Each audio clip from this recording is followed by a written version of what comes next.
Hello friends, welcome to our channel promise crafts. இன்றைக்கி நம்ம சேனலில் ஒரு இண்டிபெண்டன்ஸ் டே கிராஃப்ட் தான் பார்க்க போகிறோம். அதுக்கு நான் இது மாதிரி ஒரு கிளாஸ் பாட்டில் எடுத்திருக்கேன். அதுக்கப்புறம் இந்த சாக் பெயிண்ட் நம்ம ஹோம்மேடாக பண்ணது தான். பண்ணி ரொம்ப நாள் ஆச்சு, பட் இருந்தாலும் அதோட குவாலிட்டி நல்லா தான் இருக்குது. அந்த ஆரஞ்சு கலர் சாக் பெயிண்ட் எடுத்து அந்த பாட்டில் ஃபுல்லாக நான் அப்ளை பண்ணிக்கிறேன். அதுக்கப்புறம் இன்னொரு பாட்டில் எடுத்து அதில் white colour chalk paint apply பண்ணிக்கிறேன். அந்த பாட்டில் ஃபுல்லாகவே ஒயிட் கலர் நீங்கள் ஃபில் பண்ணிக்கோங்க.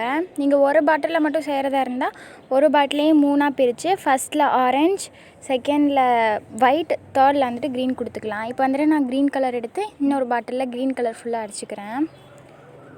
நீங்கள் இதில் ஸ்பாஞ்ச் வச்சு கூட கொடுக்கலாம். நான் ப்ரஷ் வச்சே கொடுத்துக்கிறேன். ஸ்பாஞ்ச் வச்சு கூட நீங்கள் டேப் பண்ணிக்கலாம் சாக் பெயிண்ட்டை. இது ஒரு ஜெஸோ மாதிரி இருக்காது, பட் இது வேறு லுக் கொடுக்கும். சாக் பெயிண்ட், அந்த சாக் பெயிண்ட்டை ஃபுல்லாக அந்த பாட்டில் ஃபுல்லாக அப்ளை பண்ணிக்கோங்க. இது மாதிரி ஃபுல்லாக அப்ளை பண்ணதுக்கப்புறம் நான் இது மாதிரி ஒயிட் ஷீட் எடுத்திருக்கேன். இந்த மாதிரி ஒயிட் ஷீட் எடுத்து அதை 4ஆக ஃபோல்ட் பண்ணிக்கிறேன். 4ஆக ஃபோல்ட் பண்ணிட்டு இதை இது மாதிரி டாட்ஸ் வச்சுக்கிறேன். இது மாதிரி டாட்ஸ் வச்சோம் அப்படின்னா பூ வரைகிறதுக்கு ஈஸியாக இருக்கும். இது மாதிரி டாட்ஸ் வச்சுட்டு இது மாதிரி பூ வரைஞ்சிக்கிறேன்.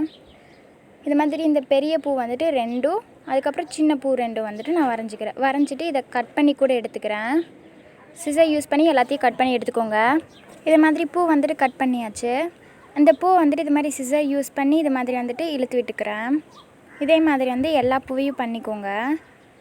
எல்லா பூவையும் இப்போ பண்ணி எடுத்ததுக்கப்புறம் இது மாதிரி ஒரு தின் மெட்டல் ஒயர் எடுத்துக்கிறேன். அதில் ஃப்ளாரல் டேப் யூஸ் பண்ணி அந்த ஒயரை இது மாதிரி ரேப் பண்ணிக்கிறேன்.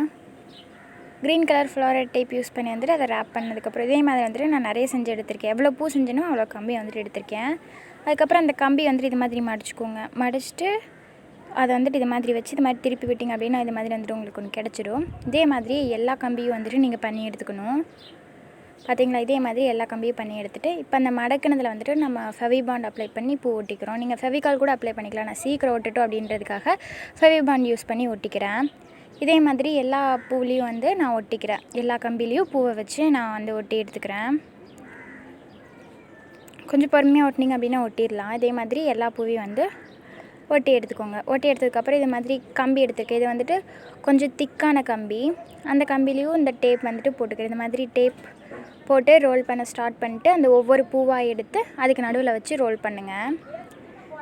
நான் அந்த டேப்பை சுற்ற ஒவ்வொரு பூவாக வச்சுட்டு சுற்றிக்கிறேன். கொஞ்சம் கேப் விட்டு இன்னொரு பூ அது மாதிரி வச்சு சுற்றிக்கோங்க. ஃபஸ்ட்டு மேலே ஒரு 4 சின்ன பூ வச்சுட்டு கீழே ஒரு 3 பெரிய பூ இது மாதிரி வச்சுக்கிறேன். சின்ன பூ பெரிய பூ 2 கட் பண்ணணும் இல்லையா? இதில் வைக்கிறப்போ மேலே சின்ன பூ கீழே பெரிய பூ அது மாதிரி வச்சுக்கோங்க. இது மாதிரி அதை வச்சுக்கிறேன். வச்சுட்டு இப்போ செஞ்சுட்டோம் இல்லையா? இது எல்லாத்தையும் இழுத்து விட்டுக்கோங்க, அதாவது மடித்து விட்டுக்கோங்க அழகாக வர மாதிரி. இதே மாதிரி இன்னொன்று நான் செஞ்சு வச்சுட்டேன். அதுக்கப்புறம் இது மாதிரி அதை திருப்பி விட்டுக்கிறேன். திருப்பி விட்டுங்க அப்படின்னா அழகாக இருக்கும்ல, பார்க்குறதுக்கு அழகாக இருக்கட்டும் அப்படின்றதுக்காக இது மாதிரி மடித்து விட்டதுக்கப்புறம் இந்த பெரிய கம்பியில் ஃப்ளாரல் டேப் யூஸ் பண்ணி நான் அது மாதிரி பண்ணிகிட்ருக்கேன். அந்த மிச்சம் 3 பெரிய பூ இருந்தது.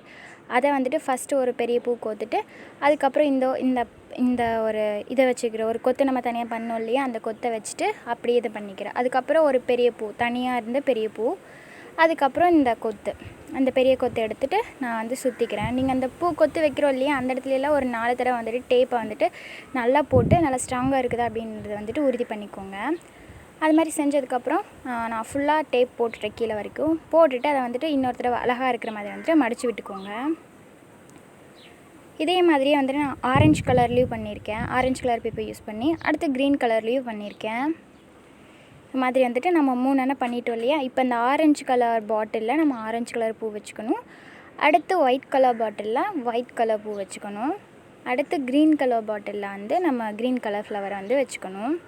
இப்போ அந்த ஒயிட் கலர் பாட்டிலுக்கு மேலே இது மாதிரி ஒரு பேப்பர் சர்க்கிள் எடுத்து வச்சுட்டு அதை ஒரு டெம்ப்ளேட்டாக வச்சுட்டு அதை சுற்றி இது மாதிரி வரைஞ்சிக்கிறேன். வரைஞ்சிட்டு ப்ளூ கலர் யூஸ் பண்ணி அந்த அசோக சக்கரம் இருக்கும் இல்லையா? அதை தான் வரைஞ்சிட்ருக்கேன். இது மாதிரி ரவுண்ட் ஃபஸ்ட்டு போட்டுட்டு சென்டர் பாயிண்ட் மார்க் பண்ணிக்கோங்க. சென்டர் பாயிண்ட் மார்க் பண்ணிட்டு அதுக்கப்புறம் சுற்றி நீங்கள் லைன்ஸ் போடலாம். இது மாதிரி லைன்ஸ் போட்டுக்கோங்க.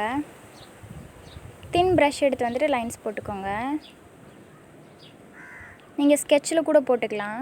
இப்போ போட்டு முடிச்சுட்டு அந்தந்த கலர் ஃப்ளவரை அந்த பாட்டிலில் வச்சுட்டேன். ரொம்பவே பார்க்குறதுக்கு க்யூட்டாக இருந்தது இல்லை? நீங்களும் பிடிச்சிருந்தா ட்ரை பண்ணி பாருங்கள். And we love to create crafts. Plant trees, save life. Thanks for watching and never forget to subscribe and share.